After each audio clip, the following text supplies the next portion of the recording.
नमस्कार बंधुगण बहुत दिन पर मु पुणी थे आउ गोटे नुआ विषय वस्तु नहीं कि आपण सामना को आसी तो आसतु जानिबा आईन अनुसार सुरक्षा आउ जत्न आवश्यक करुवा शिशु किए। शिशु मान सुरक्षा भारत सरकार समय समय अनेक आईन प्रणयन करछंती।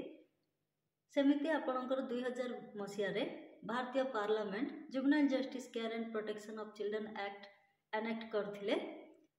से आईन अनुसार शिशु माने किए any person who has not completed the age of 18 years माने जेकोसी व्यक्ति जे कि 18 वर्ष कंप्लीट करि नथिबे।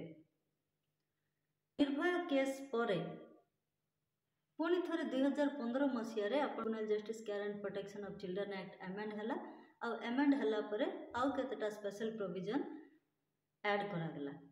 तपर एई एक्ट रे दुई प्रकार शिशुंकर वर्णना रही। प्रथम कैटेगरी हेले child in conflict with law माने आईन सह छंदी होइथिबा शिशु।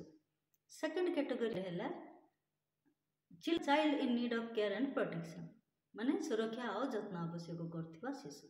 तो आज आमे जानिबा जेजेसीपीसी एक्ट रे सुरक्षा और जत्न आवश्यक करथिबा शिशु किए आ सेमानकर सुरक्षा और जत्न रो दायित्व कहा उपरे न्यस्त करा जायछि।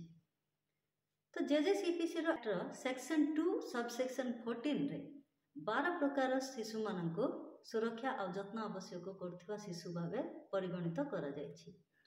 सेथि मध्य रे आपणकर प्रथम कैटेगरी शिशु आछि बासस्थान किंबा कोनोसी स्थायी आश्रयहीन शिशु किंबा बंचिबा पई पंथाहीन शिशु जार परमानेंट रेसिडेंट नथिबो किंबा ताको बंचिबा पई कोनोसी आश्रय नथिबो।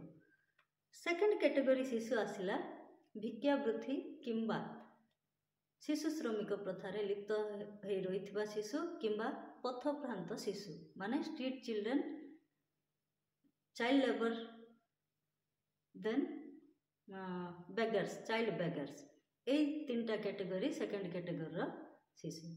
थर्ड आसिले जदिओ शिशु कोनोसी निजर पिता माता किंबा निजर गार्डियंस अभिभावक मानक पाखरे रहुची जा द्वारा ता ऊपर अत्याचार हबार संभावना थाए किंबा से पेरेंट्स किंबा गार्डियंस ताको एक्सप्लॉइट करंती किंबा एब्यूज करंती किंबा नेग्लेक्ट करंती किंबा टॉर्चर करंती किंबा से सब हेबार संभावना थाए पिता माता किंबा अभिभावक मानक द्वारा से शिशु होला सुरक्षा और जत्न आवश्यक करथिबा शिशु। देन फोर्थ कैटेगरी शिशु आसिले आपनकर जो मेंटली इल किंबा मेंटली और फिजिकली चैलेंज किंबा कोनोसी दुरारोग होइथिबो किंबा असुस्थ शिशु से शिशुर केही नथिबे किंबा पेरेंट्स थिले भी से माने तार प्रॉपर केयर और ट्रीटमेंट करि पार नथिबे सेमती शिशु। तापर फिफ्थ कैटेगरी शिशु आसिले जदिओ पितामाता अछंती शिशुर जदि शिशु मंगल समिति एनक्वायरी करिकी शिशुर पितामाता को अनफिट किंबा इनकैपेसिटेड डिक्लेयर करिवे सुरक्षा और जत्न देबा पाई योग्य नुहंती पितामाता बोली जदि डिक्लेयर करंती से कैटेगरी शिशु। तापर आसिला आपणकर ऑर्फन एबंडन्ड एंड सरेंडर चाइल्ड माने अनाथ जार केही नहांती। सेकंड आसिले एबंडन्ड चाइल्ड एबंडन्ड माने कोन आजिकल आपण मन देखुचंती बहुत माने अनवेड मदर्स जो माने अछंती छुआ जन्म करूछंती लोकलजिया भयरे मेडिकल रे छाड़ दउचंती किंबा पकई दउचंती अलिया गदारे किंबा रोड रे छाड़ी पळुचंती। आउ केतक पेरेंट्स अछंती ग्रहण खंडिया जदि शिशु जन्म होइथिबो किंबा कोन विकलांग होइकी जन्म होइथिबो किंबा झियो पिलाटा होइथिबो तो किछि चिंता न कोनोसी माने अमानक भावरे से छुआ मन को फिंगी दउचंती से शिशु होचंती एबंडन्ड चाइल्ड। हाउ केतरा क्षेत्र रे आपनकर जो सेक्सुअल एब्यूज रो शिकार हेकी माइनर झियो माने गर्भवती हेकी छुआ जन्म करूछंती से माने से छुआ को रखिबा पई चाहू नांती किंबा पेरेंट्स अछंती किंबा से पेरेंट्स माने से छुआ मन को रखिबा पई चाहू नांती से माने जदि चाहेबे चाइल्ड वेलफेयर कमिटी को आसिकी से छुआ मन को सरेंडर करि परिबे।